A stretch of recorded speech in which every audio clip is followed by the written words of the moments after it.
Si tu dis, Soko lobi. Seigneur Jésus. Nkolo Yesu. Si tu crois. Soko ndimi. C'est fini. Et fini.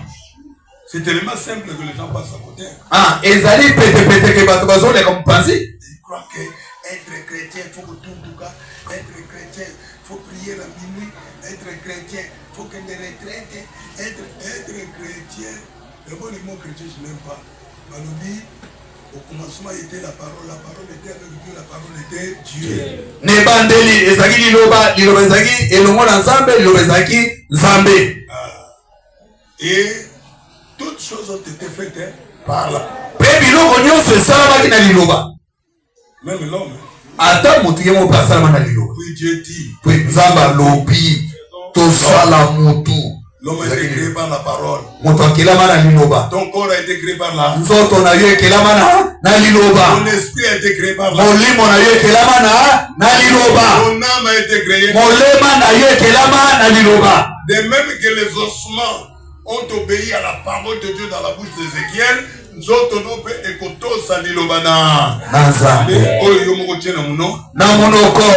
ndenge mikuwa etosaki liloba Nzambe oyo bimi na monoko ya prophète Ezekiel ndenge moko mpe nzoto na yo mpe ekotosa liloba oyo na monoko na yo. Olingoza la molongi liloba na Nzambe. Amen. Tambula na ngo na mutema noko.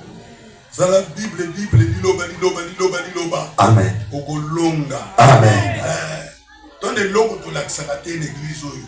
Kaka liloba. Amen. Liloba. Amen. Ok. Yom doze la col. Dieu ne va pas nous prier à zéro. Il y a 0 heure. Ba bougie.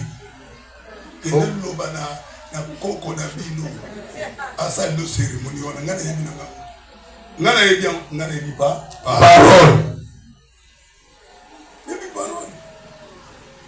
Ya uluka ka parole na yo. Amen. Olingo kita, olingo ke musala, olingo ari kambuyaka la parole dans son serviteur. Amen. Pour libérer la parole de foi. Amen. On dit, essaie de nous travailler avec la parole.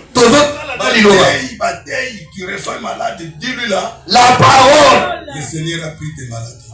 Kolo asoki maladi na yo. Esili. Seigneur, merci. Kolo merci. Matondi. Je le déclare. Natatoli asabiki. Kochaka na misute.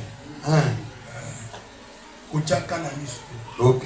Seigneur, merci par tes maîtrises. Il a été asabiki na bapota na yo. Oh papa nga côté mbongo no simba te tu es riche. Oza mosu. Tu as l'argent. Oza na mbongo. Il est mbongo na yo. Alors. Il est comme ça là, ils ont ça. Le bagana batu le bana pe. Na pété. Que de te kana yo mala. Compliqué ka te bu Bible a munene. Mun mutu avant no tanga mun tanga pe mabongo. Na baby. Lelo.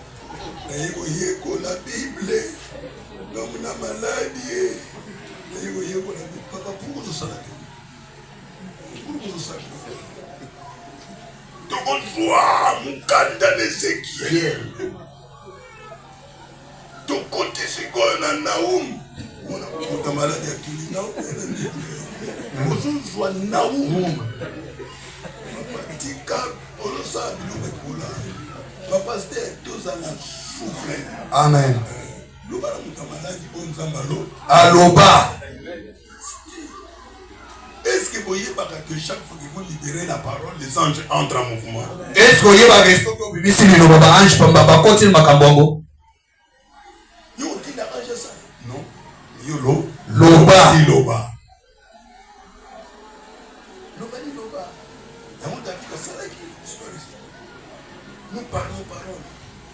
Sois rempli de que la parole de Dieu habite à vous abondamment. Tika liloba evanda kati na yo ya kofuluka. Alors, tu as donné la vie éternelle. Cette vie est en Jésus. Zamba pesi bomo ya seko pe bomo wana ezakati na Yesu. C'est lui l'arbre de vie. Yende Yesu azali zeta bomo. C'est lui le pain de vie. Yende lipa ya bomo. Celui qui croit en Jésus-Christ, il a la vie éternelle. Yo azondi ba Yesu Kristo azana bomo ya seko. Amen église. Amen. La vie, Dieu est vie. Nzamba za bomo. Nzamba ebili wate. Non, Dieu ne connaît pas l'amour. Nzamba ebili wate. chaque jour, tokufaka. Mais esprit, ils ont continué à vivre. et dans ton Olamuki. Amen. L'homme est esprit. Motoaza molimo. L'esprit se nourrit de la parole. Molimo alia kaliloba. Quand je regarde un prédicateur, Jésus-Christ a pris vos maladies. Jésus-Christ est avec nous. Le nom est là. Il obéit, ça fait qu'à faire ça. Asala. Il obéit.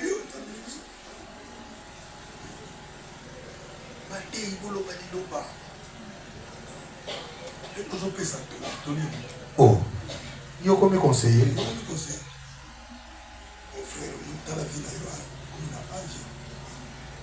Agi zokende. Wapi?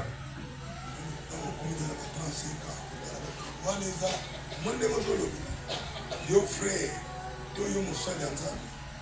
Tata wana bakwe, ilobendeka kaya. Yango wana. Mais quelle est la différence?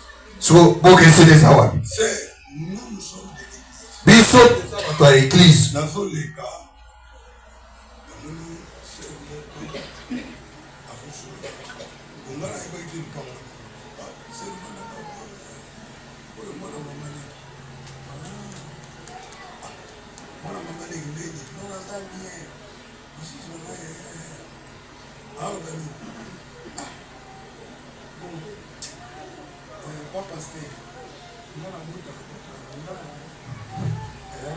Nabotaka botaka nanga pa pasteur. Molimo wana ekosala lisusu te. Azoloba na nga nde wana. Alobi nzoto wana ya libota-bota elaki crucifié. C'est plus la sérieux. Oui. Moi, je suis ayebi pas. Parole. Apportaka. Nga pe na tie commentaire. Et les gars, plus tard, quelques mois, oh, la vie de Boudère dans la très bien.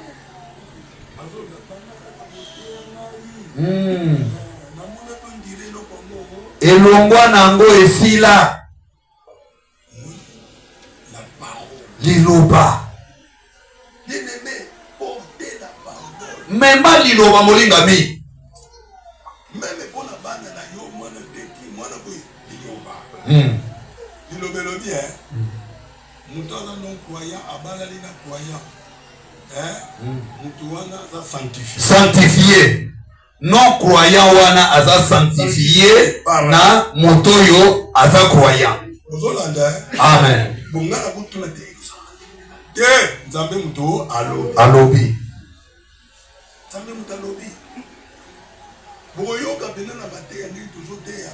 Boyoka ke Ève alingaki a réfléchir. Vous comprenez? Oui. Ève a calculaki. Ye Nzambe eloko nini apekisa biso nzete wana Tolia te. Ebani. Donc hier moko Ève dit le diable a poussé à monter déjà sémence prédestinée. Galaka na doute n'a pas La parole. andi mona bilobate. Bien aimé. Moligami. So Nzambe alobi.